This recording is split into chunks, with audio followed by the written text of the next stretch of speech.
I'm Jim Cuno, president of the J. Paul Getty Trust.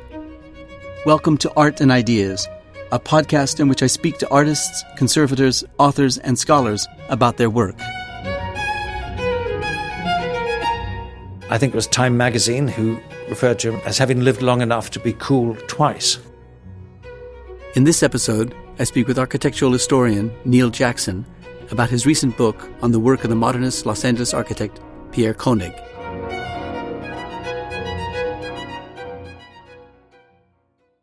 Pierre Koenig was an exceptionally gifted architect of mid-20th century modernist houses, including two famous case study houses made of glass, wood, and steel. The Getty Research Institute is the repository of Koenig's architectural archive, a virtually complete collection of his papers and architectural drawings. Recently, Getty Publications published Pierre Koenig, A View from the Archive, written by the notable architectural historian Neil Jackson. I recently sat down with Neil to talk about his book and the architecture and legacy of Pierre Koenig. Pierre Koenig was born in San Francisco in 1925, and his family moved to L.A. in 1939. 4 years later, he enlisted into the Army. What did he do during the war?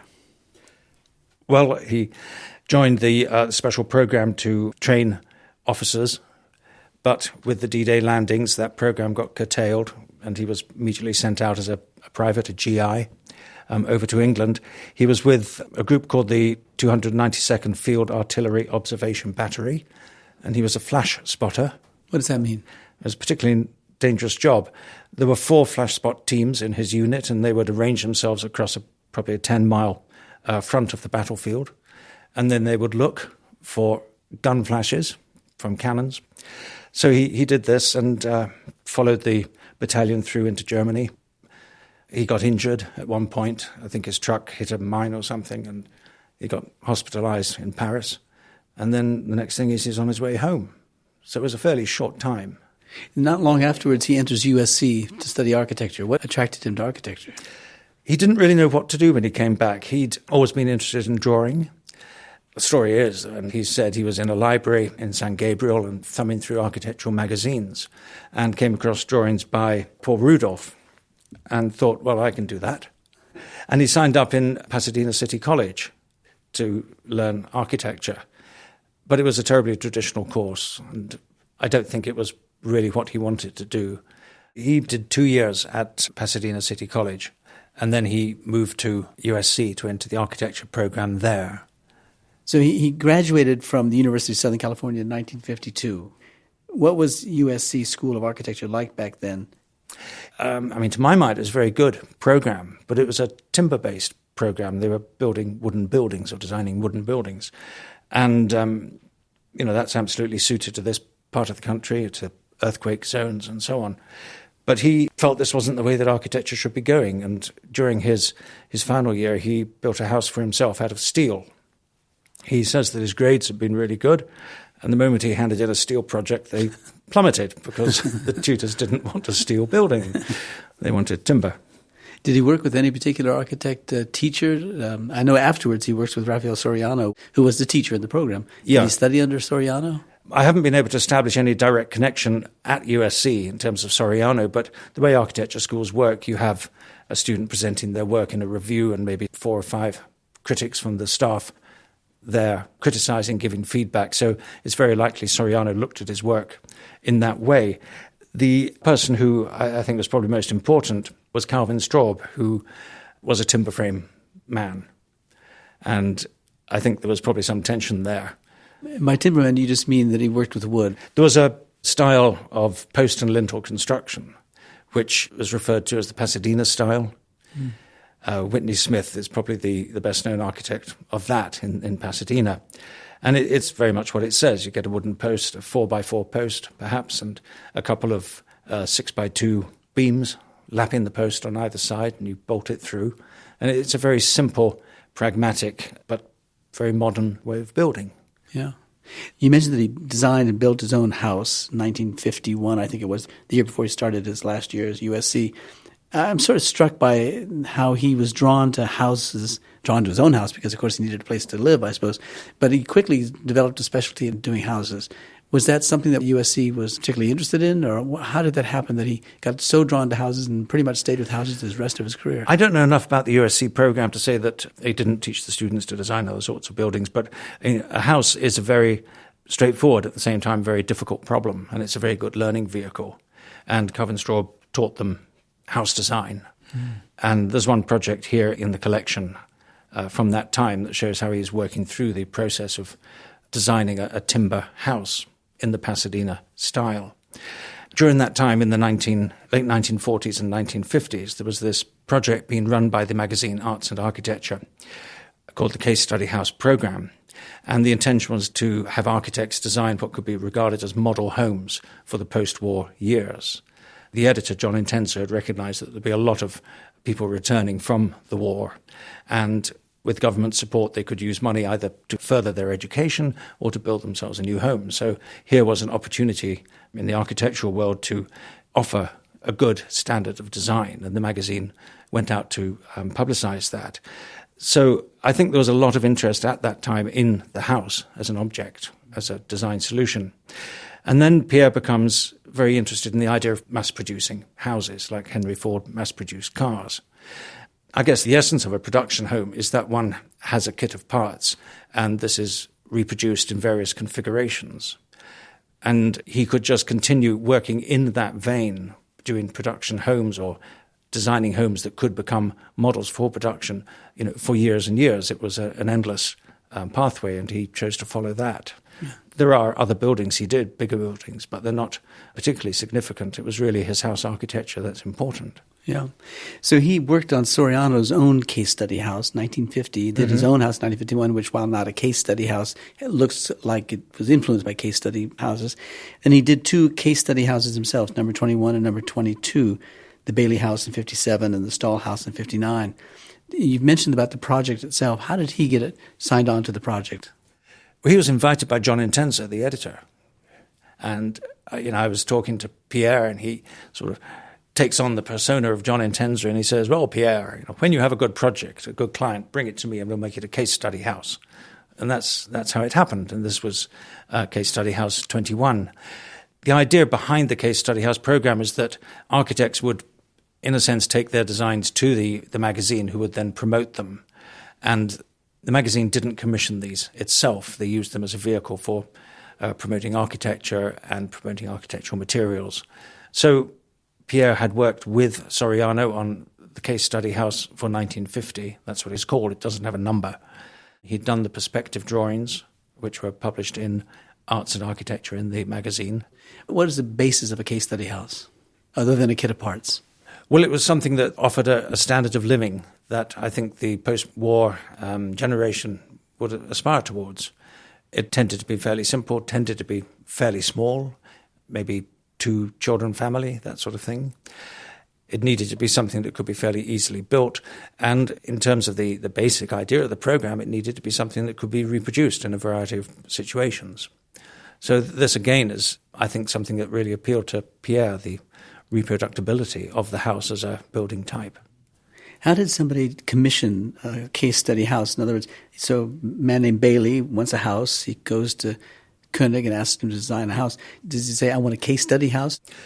Well, as far as Walter Bailey was concerned, he just wanted a house.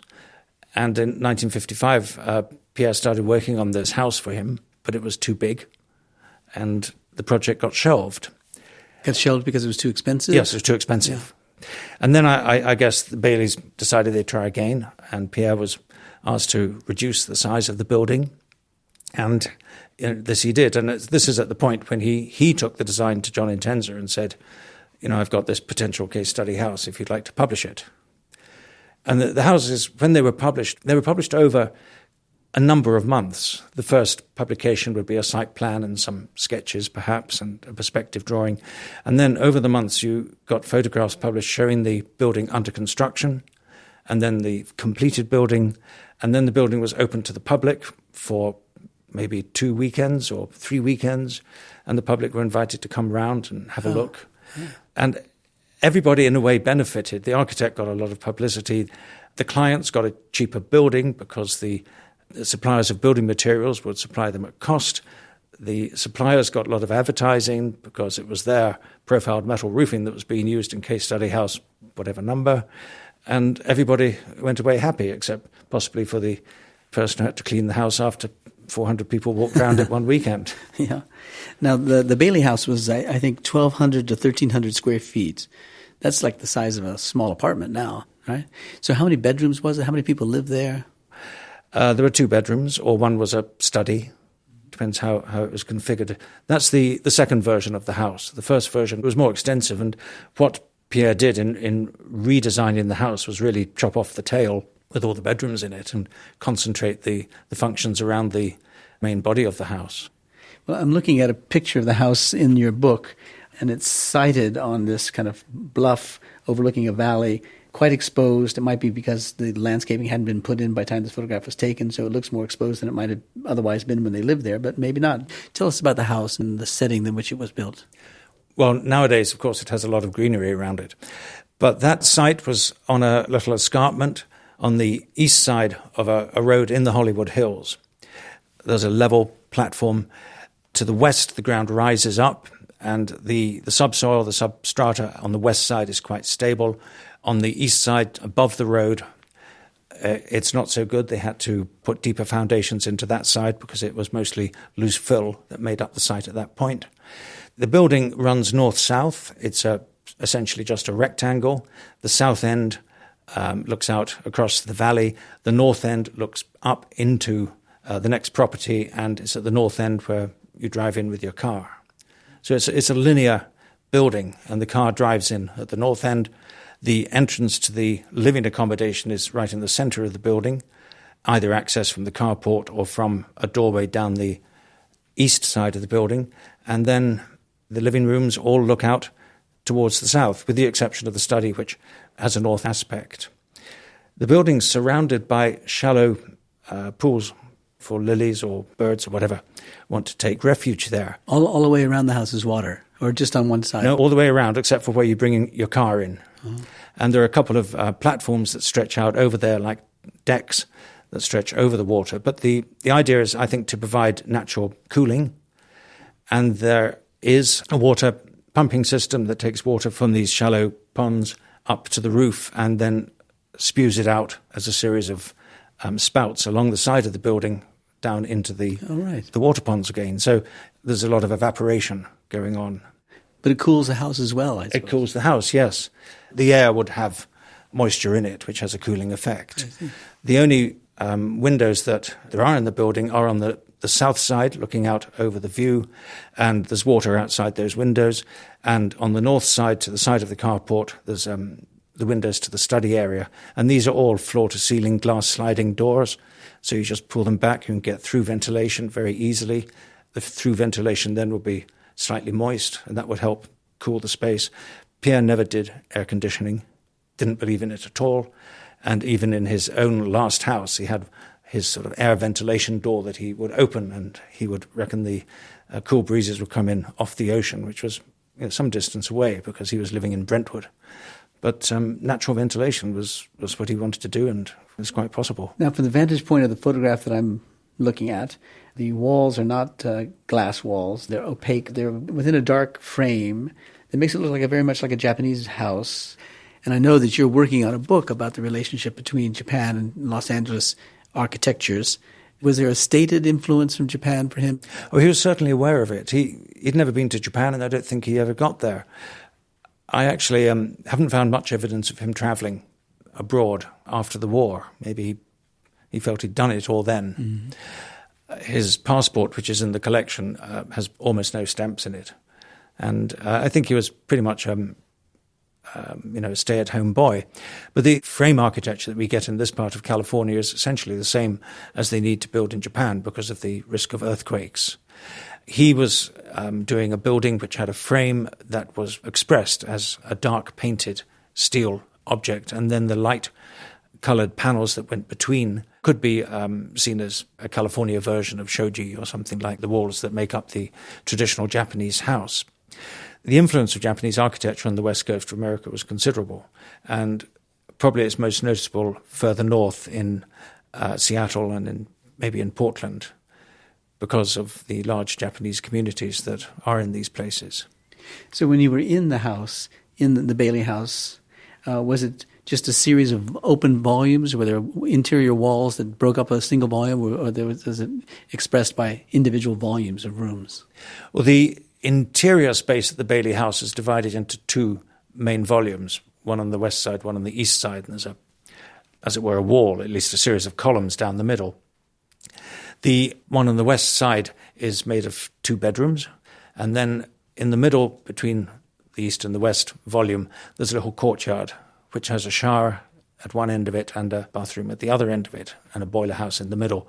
And there's a fountain in there as well. This is an open-air courtyard.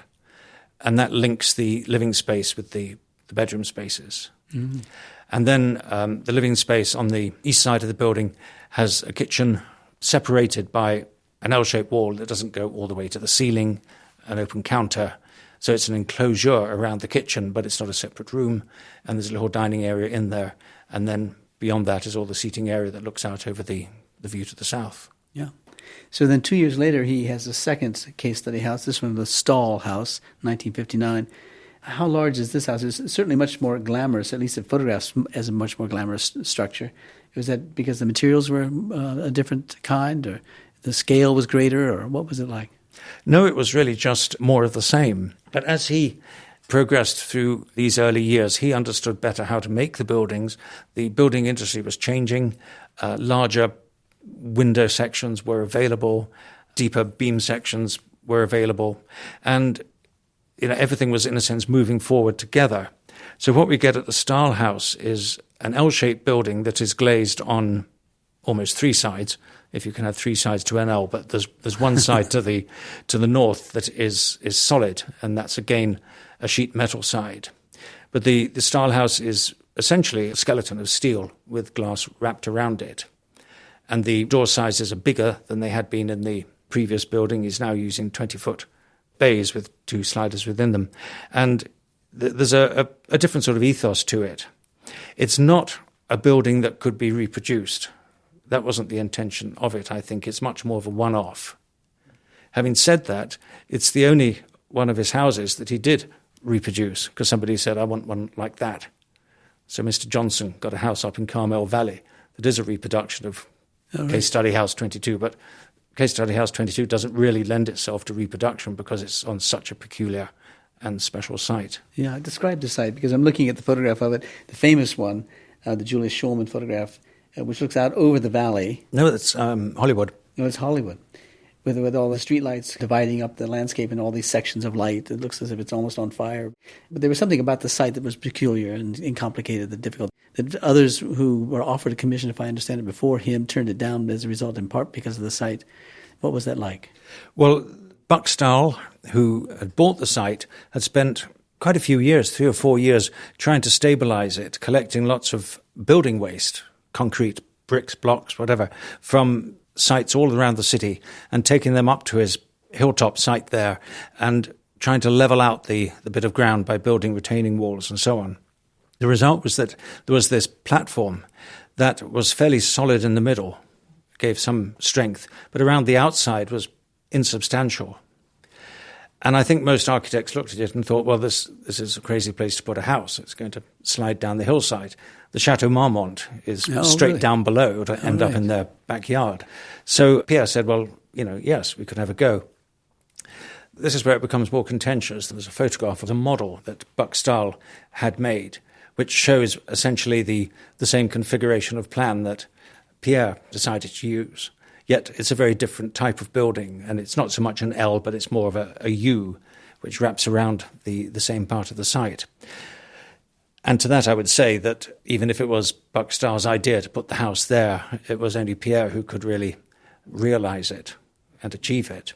So he put the house round the extremity of the site on what was the insubstantial ground and put deep, deep foundations into the earth. And the bit of ground in the middle, which was solid, was where he put the swimming pool, because you don't want that going down the hillside either. Yeah, no. The walls are, for half of the house, if not more than half of the house, are glass sheets. They've got an overhang of the roof that is substantial, I suppose, to keep the light from coming into the house directly. How was it cooled with so much glass? You open the windows. Slide them open. Slide them open, yeah. And you get the wind going through. The house, as I've said, is set around an L shape around the swimming pool, so there's evaporation. It's the same process as in Case Study House 21. The swimming pool is on the west side. The house is on the north and the east of the pool. The overhanging roof is on the west side, so when the setting sun is low in the sky, the roof provides shelter and the sun doesn't penetrate so far into the building. And one can open the sliders and the evaporated water will fill the air and pass through the room. The roof on the east side has got a very shallow overhang, but then you're not trying to stop the east sun coming into the building because you need that to warm up in the morning. What you don't want is the west sun. And the building is designed very much along that principle. Yeah. Now, the sites, as you pointed out, were particularly of interest to him, not only because of the challenge they faced, but because they offered this kind of view. How important is the site to our experience of the house, to our memory of the house, our regard for its beauty, and how much of that is to be credited to the photographer, Julius Shulman, whom I already mentioned? Well, Julius was a very good photographer, and I think his black and white pictures are excellent. He could turn something that was unremarkable into something that looked fairly remarkable. The very famous photograph of two young women sitting in Case Study House 22, the nighttime shot with the street lights of Hollywood reaching out below, is actually a complete artificial construct. It wasn't like that. What do you mean? The house wasn't finished. It was full of building dust. The furniture was all borrowed for the event. The planting in the foreground was being held in place by metal clamps. And there was a bit of furniture right in the foreground, a chaise longue that was hiding the raw concrete base of the building that was showing up rather well. The two young women were not in the picture to begin with. There was something like a 7-minute exposure to get the lights of the city and everything to come up on the film. And then the two women went in their white dresses, and Julius Shulman popped the flash gun bulb, and the two women were then recorded in the house. But if you look carefully at the picture, you'll see that the street lights of Hollywood go straight through their bodies because that was already on the celluloid. And there's another photograph showing a man looking out over the landscape. His back is to the camera. He's also in a white jacket, which I am sure is for the same reason, so he would catch the bright light of the flashbulb. He incidentally worked for the furniture company and wasn't allowed to show his face. He was not contracted to be in the photograph. But was Shulman his preferred photographer for his career? Not always. I think there's quite a lot of Shulman work, but he used other photographers as well. There was a degree of tension that developed because Pierre felt, and I think rightly so, that his house had become famous, but not because of him, but because somebody had taken a photograph of it. Yeah. And every time the photograph was reproduced, he didn't actually get anything for it. And Julius did. And he became a little bit sore about that. Yeah.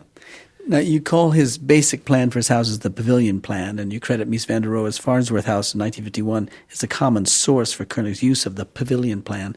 Describe to us what the pavilion plan is, and how did he know of the Farnsworth House? Well, the Farnsworth House was published. There was an exhibition at the Museum of Modern Art in New York. There was a book by Philip Johnson on Mies. And although back in the 1950s, people didn't get to travel around the continent like they do now, there was a certain amount of material out there that was available through journals and through books. And the Farnsworth House would have been one of those. The pavilion plan, the pavilion house, I would argue, is a discrete, probably symmetrical, probably rectangular box that sits on the ground or maybe just a little bit above the ground. And it is sort of perfect in its form and can't very well be changed or altered.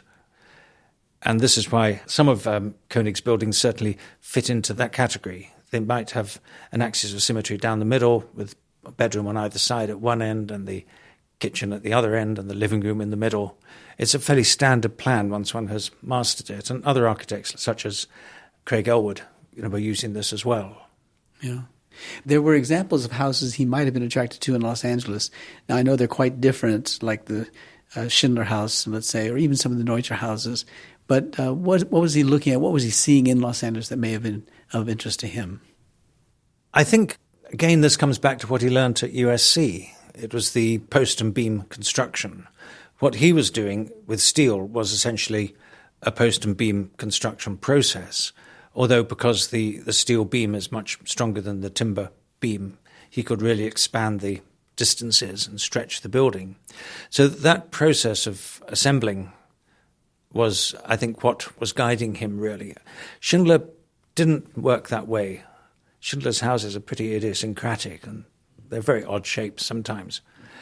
Neutsch's houses were, I think, very European in their way mostly. And again, that wasn't what Pierre was doing. He had this, almost, as you mentioned earlier, this sort of Japanese approach to building, the simple frame. And he would extend his buildings.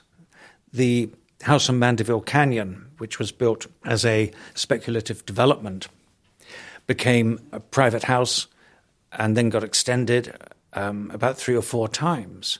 And the current owners have extended it twice by building a new house on top, using Pierre to do this. So one building with its own frame sits on top of the other building with its own frame. Yeah. And it is a type of architecture which I think the steel frame allows. And I guess this is what he was really looking at, how one can make an architecture that is material-based as opposed to style-based or other things. I'm sort of inclined by nature to think about influences and connections between one building and another, one architect and another. And it's clear that Neutra and Schindler are different. There is a Paul Rudolph house in Los Angeles that's later. Was Rudolph at all of interest to him? I would say very little. It was the Rudolph houses in Sarasota in Florida that he saw in these magazines back in 1946 or 47 or 48. And that was where the influence was, and the realization that he could draw houses like this with a bit of work, but he could do it. Rudolph's houses, and I've seen quite a few of them, not just in the United States, but in Southeast Asia, in Hong Kong and so on, and in Singapore, are very extraordinary, and they almost are like their drawings. You can see they're buildings that are made out of a whole lot of straight lines in the way that the drawings are made out of a lot of straight lines. And Pierre's are like that. In his perspective, drawings are so crisp and clear that they really explain what is going on. And if there is an influence from Rudolph, I think it's in that basic way of transferring a drawn image into a built form. Yeah. So I'll contradict myself here and say that by looking at his houses, that is, at Koenig's houses, they look as if they were born fully developed. And for the rest of his career, they got more refined, depending on the person who wanted the house built. But he seemed to have emerged as the architect he was for the rest of his life. That's very true. And that's a real problem. One's got to keep developing if one's going to stay at the forefront. And, he hit the big time very, very early on and didn't develop much beyond that. So much so by the 1980s, he was pretty much forgotten. He was working as a professor at USC, so, he had a salary. But it must have been pretty galling not to be recognized by any other architects, young lads, young women. Like, who's this Pierre Koenig? We didn't know about him. Was that true of his generation or more particularly true of him? I think true of him when Fred Reby, who bought the Johnson house in about 1995, when Fred Reby eventually tracked down Pierre and said, you Pierre Koenig. Pierre's response was, everybody thinks I'm dead. And he came back and restored that house and did a remarkable job on it. Yeah. Well, in 1989, there's an exhibition at MoCA, Museum of Contemporary Art, Los Angeles, called Blueprints for Modern Living, History and Legacy of the Case Study Houses. That had some big effect on his career in a sense of recognition. We were just talking about how he seemed not to have been recognized, eclipsed by a younger generation. But this exhibition changed the course for a little bit at least. Oh, absolutely. It gave him a second life. The exhibition had 2 of the case study houses built within the exhibition hall. And one was of a house that had never actually been built at all, so it only existed in drawings in Arts and Architecture magazine, and the other was Case Study House 22, and it was built to full scale, although not the whole of the house, but the living room and the pool, and one could get a good feel for it. And, there it was, raised up quite a way above the floor of the exhibition hall, and it caused quite a sensation. So his house that was not built for reproduction, ironically, was reproduced as the Johnson house and then reproduced again as itself inside this great big hall here in Los Angeles. And Pierre started to then become famous again. and he was given all sorts of awards, life service, all these sort of things, and invited to give lots of lectures. I think it was Time magazine who referred to him as having lived long enough to be cool twice. There was a house called the Schwartz House that is designed around 1990, built, I suppose, a couple of years after that. It's quite dramatic, and could explain why it's the source of its drama. I don't want to give it away. You tell us about it. Okay. The Schwartz House is on a narrow winding road that comes in from the PCH, just where Chautauqua comes down the hill to the coast. And although it's maybe half a mile inland, there's a lot of sea breeze that comes through. And remembering that Pierre didn't do air conditioning or anything like that, he wanted a house that could be naturally ventilated.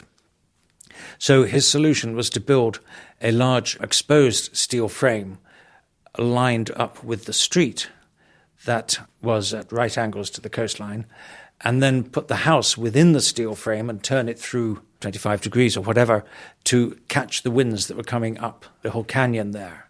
So this was a naturally cooled house. It does look slightly strange, I have to admit.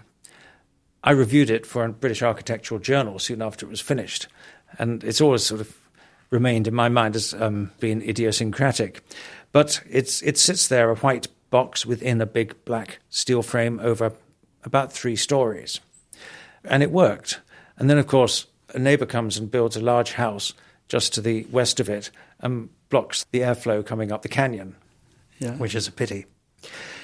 Architecture by the mid-1990s, when this was designed, had gone off in all sorts of strange directions. And I can't help but think that he was a little bit conscious that another pavilion-type house really wouldn't make the grade.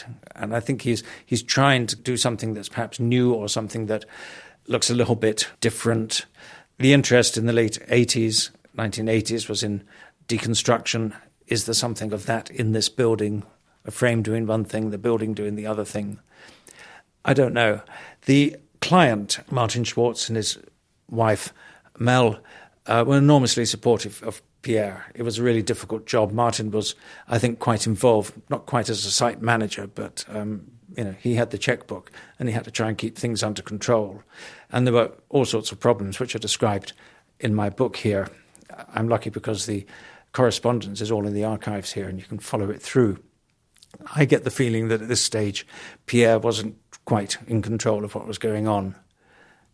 He was working on his own. He usually didn't have an assistant, or if he did, it was a young person who would do the drawings for him. And it wasn't the tight operation that it should have been.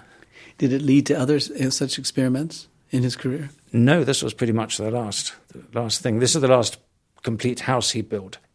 Well, through those decades, or at least years, in which he wasn't making influential architecture, he wasn't making architecture that attracted attention to his career as an architect, he was teaching at USC.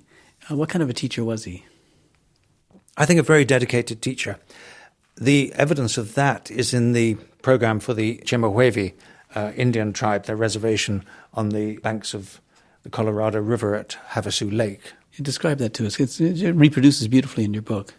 This was a project that lasted for about 5 years, and it was a project that he ran through his design studio at USC, and the students every year would take the project on as a learning experiment as well as providing something for the Indian reservation there.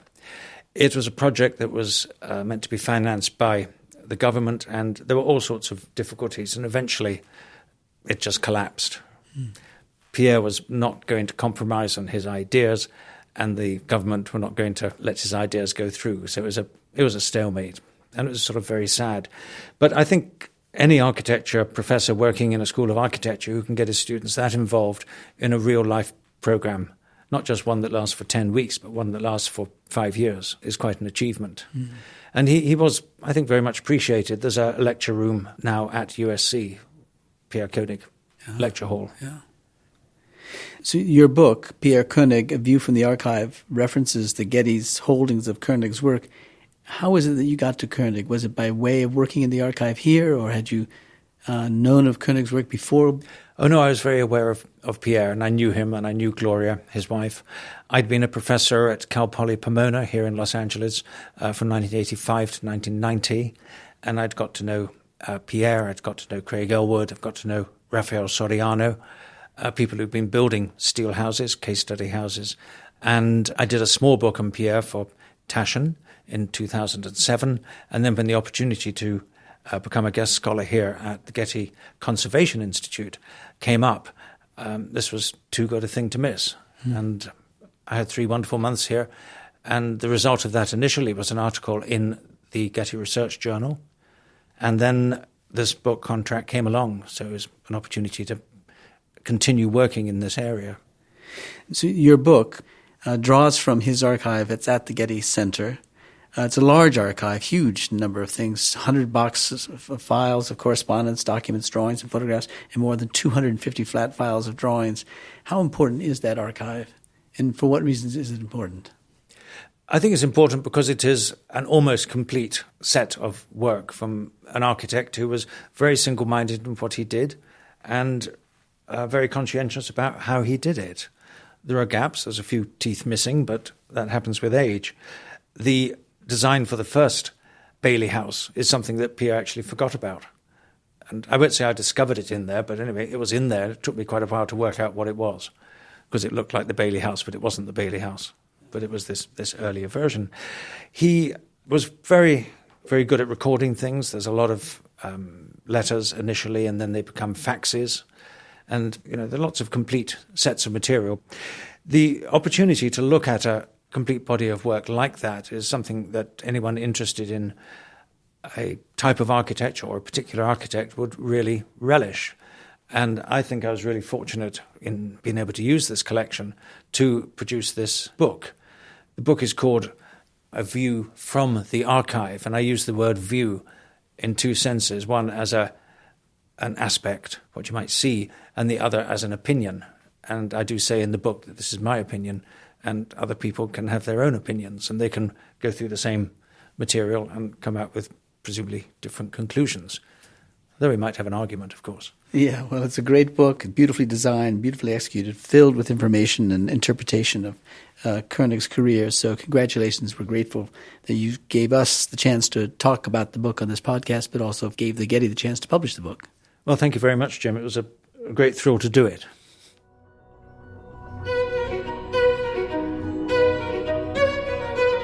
Our theme music comes from the Dharma at Big Sur, composed by John Adams for the opening of the Walt Disney Concert Hall in Los Angeles in 2003.